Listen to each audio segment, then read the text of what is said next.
నమస్కారం అండి. నా పేరు కళ్యాణి. మన సత్యనారాయణ సార్ గురించి ఇప్పుడు నేను మాట్లాడాలనుకుంటున్నా. సత్యనారాయణ సార్ అందరు రియల్ స్టార్లు అయితే వీళ్ళు ఇండస్ట్రీ వాళ్ళు. మన సత్యనారాయణ సార్ రియల్ స్టార్ అన్నమాట. నీతికి మార్పేది. నేను అందుకే సత్యనారాయణ సార్ అంటే నాకు అంత ఇష్టం. ఎక్కడ సమస్య వచ్చినా కూడా నేను సత్యనారాయణ సార్ పేరే తీసుకొస్తాను. నేను మీడియాలో చెప్పిన కాంచి కూడా ఈ సమస్య మీద ఆయన స్పందించేనే ఈ సమస్య సాల్వ్ అవుతుంది. అందుకని సత్యనారాయణ సార్ నేను మిమ్మల్ని అడుగుతున్నా, ఐబొమ్మ రవి చేసిన పనికి నష్టం ఇండస్ట్రీ మొత్తానికి రాదు. కోట్లు కొట్టి వాళ్ళకి వచ్చే నష్టం కూడా ఊడేది ఏం లేదు సార్. దయచేసి చెబుతున్నా, అది తప్పు అని చెప్పి మీకు సవాల్ వేసేటప్పుడు చాలా తప్పు, అది కూడా నేను చెబుతున్నా. కానీ మీరు సవాలుగా తీసుకొని ఆయన పట్టుకున్నారు కరెక్టే కానీ మరి సమాజంలో మీకు కంటికి కనపడే చాలా ఉన్నాయి కదా సార్. మందులాగే ఎన్ని జీవితాలు నాశనం అయిపోతున్నాయి.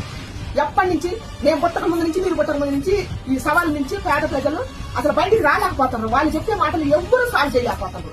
నేను కూడా అదే అడుగుతున్నా, మరి మద్యం షాపులు ఎందుకు పని చేయట్లేదు సార్? ఎందుకు అడగట్లేదు?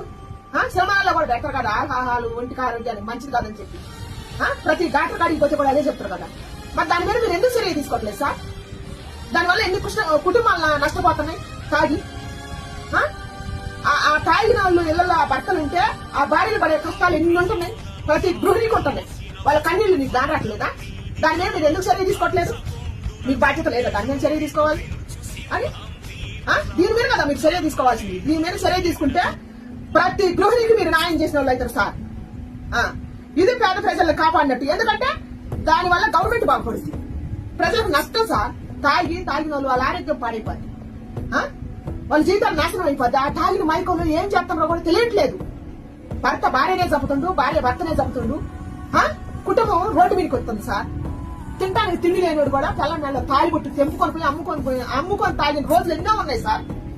మరి దాని గురించి ఆలోచించరా మీరు?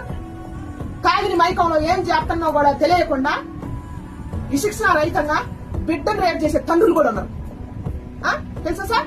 అది దేని వల్ల? తాగుడు వల్ల. మరి ఆ తాగుడు మీరు బంద్ చేయరా? దాని మీద మీరు చర్య తీసుకోరా? నేను అడుగుతున్నా సార్. ఆ తాగిన మైకంలో భార్యను చంపిన భర్తలు ఎంతో మంది ఉన్నారు. మీకు తెలియదా ఈ పచ్చి నిజం? ఈ తాగుడు వల్ల కుర్రోళ్ళ జీవితాలు నాశనం అయిపోతున్నాయి సార్. వాళ్ళ పెళ్లిళ్ళు కూడా కాటలేదు. నేను దీని మీద మీడియాలో చెప్పిన కూడా దాని మీద మీరు చర్య తీసుకోరా? వాళ్ళ బంగారు భవిష్యత్తు కోసం మేము అందరం పాటలు వేస్తున్నాం అని అంటారు. ఎవరు సార్ పాటలు వేసేది వాళ్ళ బంగారు భవిష్యత్తుకి?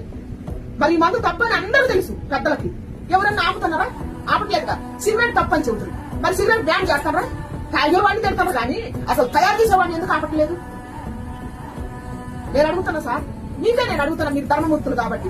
ఇంకెవరు చెప్పినా దొంగలే. సిగరెట్ తయారు చేసేవాడిని ఆపండి, మందు తయారు చేసేవాడిని ఆపండి. నేను దయచేసి మిమ్మల్ని చేతులు జోడి